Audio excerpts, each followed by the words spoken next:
Ovo je Škoda Felicia. U ovom videu, koji je ujedno i završni rad, predstavit ću vam ovaj automobil. Pitate se zašto baš Felicia? Emisije ovog tipa uglavnom se rade sa novim, brzim i snažnim automobilima. Ova Škoda je iz 2001. godine. Ima malo zastarjeli dizajn, ali je i početak Škodinog preporoda. Bez obzira što za današnje pojmove izgleda zastarjelo, ima nešto ono. Jednostavnost. I vanština i unutrašnjost napravljeni su jednostavno, bez nepotrebnog kompliciranja.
Možda sve to izgleda sivo, tmurno i nezanimljivo, ali teško bi bilo napraviti reportažu istu kao za BMW ili Ferrari.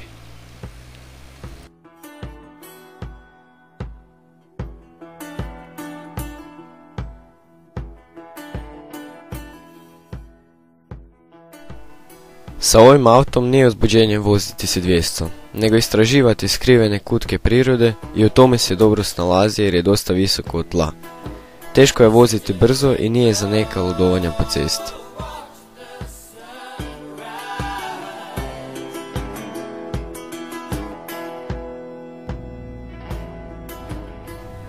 Previše se naginje i nestabilan je pri velikoj brzini. Bolje je za neku opuštenu vožnju od točke A do točke B. Sa Škodom se nikamo ne žuri i svugdje se stigne.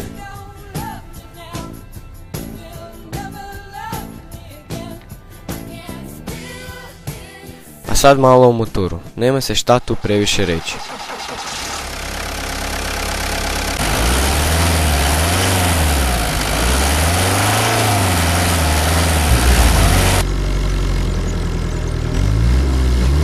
Preuzet iz Golfa 1.9 dizelaž sa 64 konjske snage.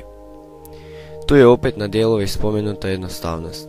Ne troši puno, nije previše bučan, već ima onaj blago traktorski zvuk. Bez problema povuče do 150 km/h i pouzdani, tako da se bez straha možete uputiti na neka dulja putovanja.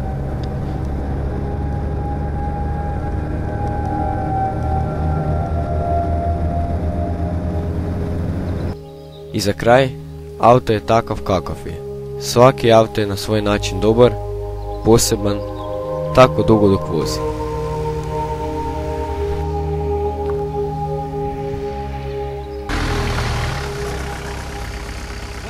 Chewing on life's gristle, that grumble, give a whistle. This'll help things turn out for the best. Always look on the bright side of life. look on the light side of life.